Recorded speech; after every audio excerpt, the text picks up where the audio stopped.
ذلك الكتاب لا ريب فيه هدى للمتقين صدق الله مولانا العظيم وصدق رسوله النبي الأمي الكريم ونحن على ذلك لمن الشاهدين والشاكرين والحمد لله رب العالمين.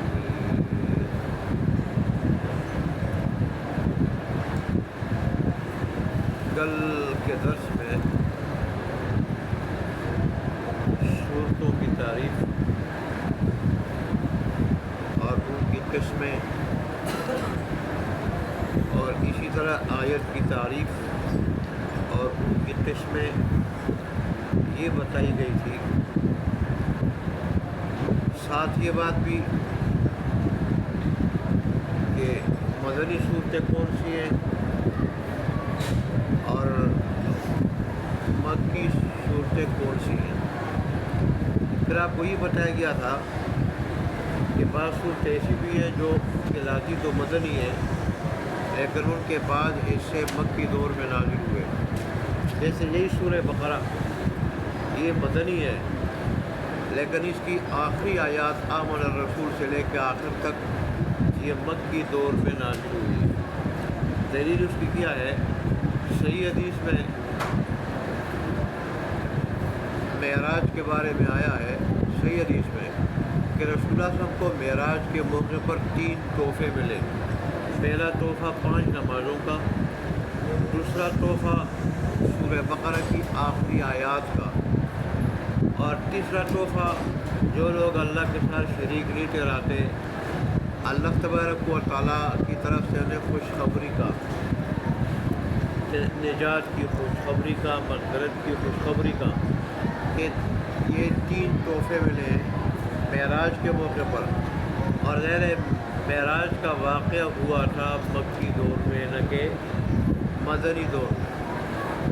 تو اس وجہ سے باوجود اس کے کہ سورہ بقرہ مدنی ہے لیکن اس میں یہ جو آخری آیات ہے آمن الرسول سے آخر تک یہ مکی ہے. ایک بات یہ ہوئی. دوسری بات یہ ذکر کرنی ہے جو کل میں نے ذکر نہیں کی آج ذکر کرنی ہے. کل ٹائم ہو گیا تھا کہ دیکھیں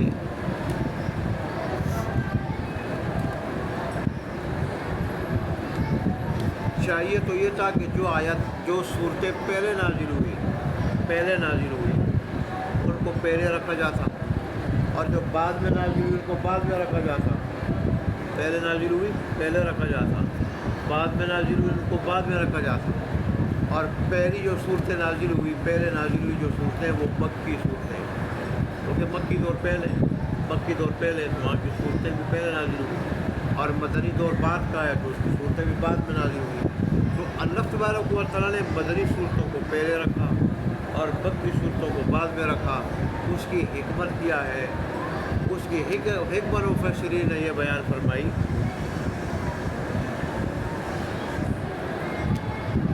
کہ قرآن ساری کی ساری انسانیت کے لیے رسول اللہ صلی اللہ علیہ وسلم کے دور سے لے کے قیامت تک جتنے بھی انسان آنے والے تھے سب کے.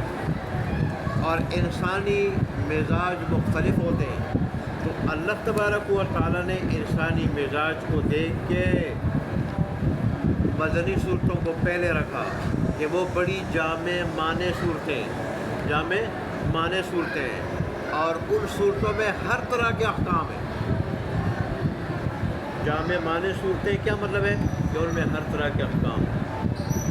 مدنی صورتوں کو اس لیے پہلے رکھا کہ وہ لمبی صورتیں ہیں اور ان میں ہر طرح کے احکام ہیں.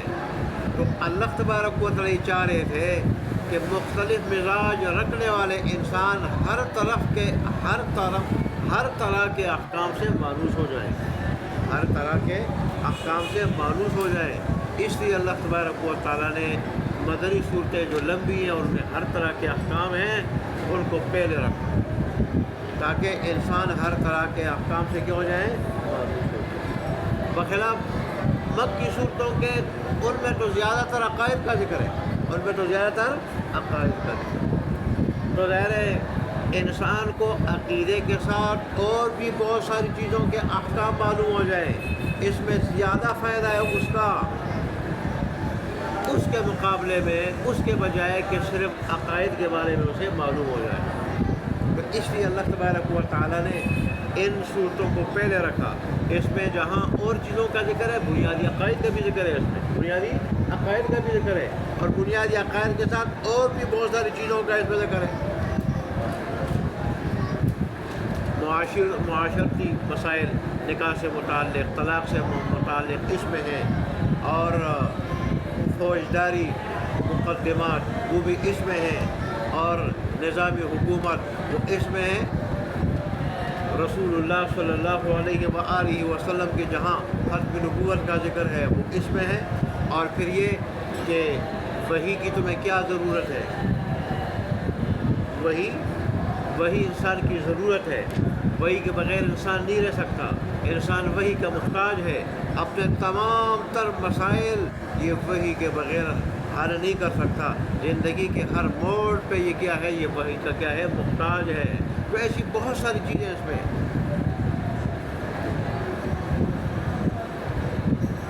اللہ تبارک و تعالیٰ نے بنی اسرائیل کے بڑوں پہ جو انعامات کیے تھے ان انعامات کا ذکر ہے، اور موجودہ رسول اللہ صلی اللہ علیہ وسلم کے وقت میں جو موجودہ بنی اسرائیل تھے ان کی ضد اور اعنات کا، ان کی خباثتوں کا بھی ذکر ہے۔ ایسے ہی اللہ تبارک و تعالیٰ نے منعم علیہم جو بندے ہیں جن پہ اللہ کا انعام ہوا ہے ان کے اوصاف ذکر کیے، اوصاف، اور پھر اللہ تبارک و تعالیٰ نے ان کے نتائج ذکر کیے۔ ایسے گمراہ لوگوں کے اللہ نے اوصاف ذکر کیے ہیں، اور پھر ان کی نشانی اللہ تبارک و تعالیٰ نے ذکر کی، اور اس کے ساتھ ساتھ اللہ تبارک و تعالیٰ نے اپنی وحدانیت بھی، اپنے رسول اللہ صلی اللہ علیہ وآلہ وسلم کی رسالت، یہ دلائل عقلیہ اور نقلیہ دونوں کے ساتھ اللہ تبارک و تعالیٰ نے ذکر کیا۔ تو ان صورتوں میں چونکہ مختلف قسم کے احکام تھے، تو اللہ تبارک و تعالیٰ نے دیکھا کہ انسان کا فائدہ اس میں ہے کہ عقائد کے ساتھ ساتھ اور بھی بہت سارے احکام سے مانوس ہو جائے، ان احکام کا پتہ چل جائے، اس لیے اللہ نے مدنی صورتوں کو پہلے رکھا اور مکی صورتوں کو بعد میں رکھا۔ سورہ بقرہ کے فضائل بھی بڑے، جیسے رسول اللہ کا ارشاد ہے کہ تم اپنے گھروں کو قبرستان مت بناؤ، ان کو سنسان جو ہے نا مت بناؤ، بلکہ ان میں نماز پڑھو، ایسے ان میں تلاوت کرو۔ ایسے ہی رسول نے فرمایا کہ جس گھر میں سورہ بقرہ کی تلاوت ہوتی ہے اس گھر میں شیطان داخل نہیں ہو سکتا۔ جس گھر میں سورہ بقرہ کی تلاوت ہو اس میں شیطان داخل نہیں ہو سکتا۔ رسول اللہ صلی اللہ علیہ وسلم نے فرمایا کہ قیامت کے دن اہل قرآن کو رب کے سامنے لایا جائے گا۔ قرآن اور اہل قرآن سے مراد کون ہے؟ قرآن پہ عمل کرنے والے، قرآن سیکھنے والے، سمجھنے والے، پڑھنے والے، اس پہ عمل کرنے والے، یہ اہل قرآن ہے۔ آج کے مسلمان کی طرح نہیں کہ اس کی ساری زندگی قرآن کے خلاف، اور بہت سارے گمراہ فرقے، چکڑاوی، پرویزی، عثمانی وغیرہ، وہ اپنے آپ کو اہل قرآن کہتے ہیں۔ اہل قرآن وہ ہے جو قرآن پہ عمل کرنے والے ہیں۔ ان کو لایا جائے گا، قرآن کو اور ان اہل قرآن کو لایا جائے گا، تو اس حال میں لایا جائے گا کہ سورہ بقرہ اور سورہ آل عمران قرآن سے آگے آگے ہوں گی، قرآن سے آگے آگے ہوں گی، اور کیا کرے گی؟ جیسے قرآن سفارش کرے گا، ایسی ہی یہ دو صورتیں قرآن سے بڑھ کر، قرآن سے پہلے اپنے پڑھنے والے اور اپنے اوپر عمل کرنے والے کی شفاعت کرے گی۔ رسول اللہ نے فرمایا کہ تم سورہ بقرہ کو سیکھا کرو، اس لیے کہ سورہ بقرہ کے سیکھنے میں، پڑھنے میں برکت ہے، اور سورہ بقرہ کے ترک کرنے میں، چھوڑنے میں حسرت ہے، افسوس ہے، ندامت ہے۔ رسول اللہ نے فرمایا کہ ہر چیز کی کوہان ہوتی ہے، کوہان یا بلندی ہوتی ہے، اور قرآن کی کوہان سورہ بقرہ، جیسے پشت میں کوہان نمایاں ہوتی ہے، تو اس طرح سورہ بقرہ بھی قرآن میں کیا ہے؟ نمایاں ہے۔ رسول اللہ صلی اللہ علیہ وسلم نے فرمایا سورہ بقرہ، سورہ آل عمران پڑھا کرو، قیامت کے دن اس طرح یہ آئیں گی دونوں صورتیں کہ ان کے درمیان بڑی چمک ہوگی، بڑی روشنی ہوگی ان دونوں صورتوں کے درمیان. وہاں روشنی بھی کام آئے گی، خاص کر پولیس ورات پہ. اور پھر یہ دونوں صورتیں محشر کے میدان میں اپنے پڑھنے والے کے لیے سائبان بنے گی. سائبان سایہ فراہم کرے گی. یہ ایسی صورتیں ہیں. اور رسول اللہ صلی اللہ علیہ وآلہ وسلم نے فرمایا کہ سورہ بقرہ مسند احمد میں یہ آیا ہے، سورہ بقرہ قرآن کی کوہان ہے، اور اس کے اندر ایک آیت ہے آیت الکرسی. وہ قرآن کی ساری آیتوں کی سردار ہے. ساری کی ساری آیتوں کی وہ کیا ہے؟ سردار ہے. اور فرمایا آیت الکرسی میں اس میں اعظم ہے، اس میں اعظم ہے کہ جس کے ساتھ جو دعا کی جائے وہ کیا ہوتی ہے؟ قبول ہوتی ہے، رد نہیں ہوتی. یہی وجہ ہے آیت الکرسی کی یہ برکت ہے کہ جس گھر میں آیت الکرسی پڑھی جاتی ہے اس گھر سے شیطان نکل جاتا ہے. شیطان کہتا ہے اب اس گھر میں میرا رہنا کیا ہے؟ مشکل ہے. اور خود شیطان نے بتایا جو آدمی 7 مرتبہ آیت الکرسی پڑھ لیتا ہے اللہ پورے گھر کی حفاظت کرتا ہے، پورے گھر کی حفاظت کرتا ہے. اور بڑے لوگوں نے اس کو آزمایا. آیت الکرسی کو جب پڑھا تو اللہ تبارک و تعالیٰ نے ان کے گھر کی ایسی حفاظت کی کہ جب چور آئے، دشمن آئے نقصان پہنچانے کے لیے، انہوں نے مسلح لوگوں کو، نورانی چہرے والے اور پگڑیوں والے مسلح لوگوں کو دیکھا. پھر بعد میں ان سے پوچھا بھئی تم کیا پڑھتے ہو، کیا عمل کرتے ہو؟ انہوں نے کہا تو کچھ نہیں، ہم یاد کرسی جو ہے نا پڑھتے ہیں رات کو، وہ پڑھتے ہیں. اس کی وجہ سے اللہ ایسی حفاظت کرتا ہے. اور آیت الکرسی کے بارے میں رسول اللہ صلی اللہ علیہ وسلم نے فرمایا یہ اللہ نے اپنے عرش کے نیچے سے لے کے سورہ بقرہ میں شامل کی ہے، سورہ بقرہ میں شامل کی ہے.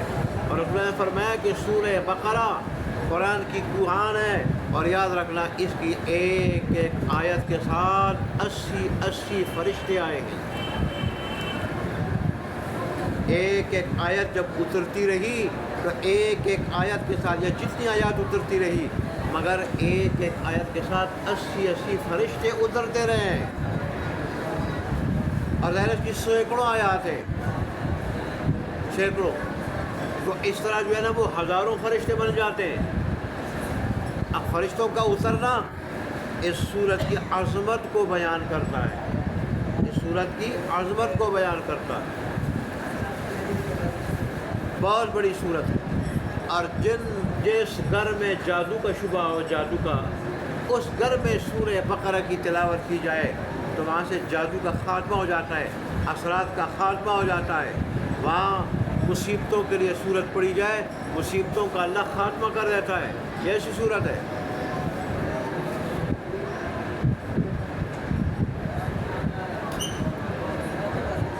اللہ اکبر.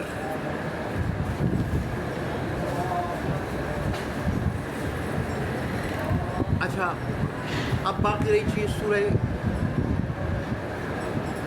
فاتحہ کے ساتھ اس کا ربط. تو شاید میں نے پہلے درس میں ہی بتایا تھا کہ سورہ بقرہ کا ابتدائی حصہ اللہ کی حمد و ثنا پہ مشتمل ہے. سورہ بقرہ کا دوسرے حصے میں بندے کی طرف سے اقرار ہے کہ اللہ عبادت تیری کریں گے، عبادت تیرے لیے خاص کریں گے اور مدد بھی تجھ سے مانگیں گے. اور تیسرے حصے میں سورہ بقرہ کی انسان نے دعا کی اہدنا الصراط المستقیم، اللہ تبارک و تعالیٰ سیدھے راستے کی طرف ہماری رہنمائی کرنا. تو سورہ بقرہ اس کا جواب ہے، انسان کی اس دعا کا جواب ہے کہ میرے بندے جس رہنمائی اور ہدایت کی تو دعا کر رہا تھا، یہ کتاب مرکز ہدایت، یہ مرکز ہدایت اور منبع ہدایت ہے. مرکز ہدایت اور منبع ہدایت ہے، اور رب کی طرف سے نازل ہوئی ہے، رب کی طرف سے نازل ہوئی ہے. لہذا اس کتاب کو پکڑو، اس پہ عمل کرو تو وہ سیدھا راستہ جو تو مانگ رہا تھا وہ سیدھا راستہ تجھے مل جائے گا.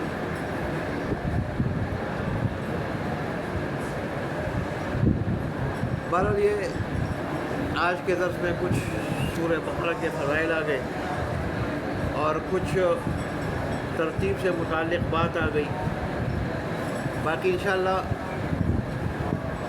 آگے پھر یہ حروف مقطعات کے بارے میں تو میں نے کچھ اجمالی ذکر کیا تھا، تو اس کے بارے میں کچھ ذکر ہوگا اور اس کے علاوہ کچھ اور باتیں ہوں گی، اور پھر انشاءاللہ اگلی آیات کی تفسیر ہوگی۔ اللہ تبارک و تعالیٰ ہمیں عمل کرنے کی توفیق عطا فرمائے۔ وآخر دعوانا الحمدللہ رب العالمین۔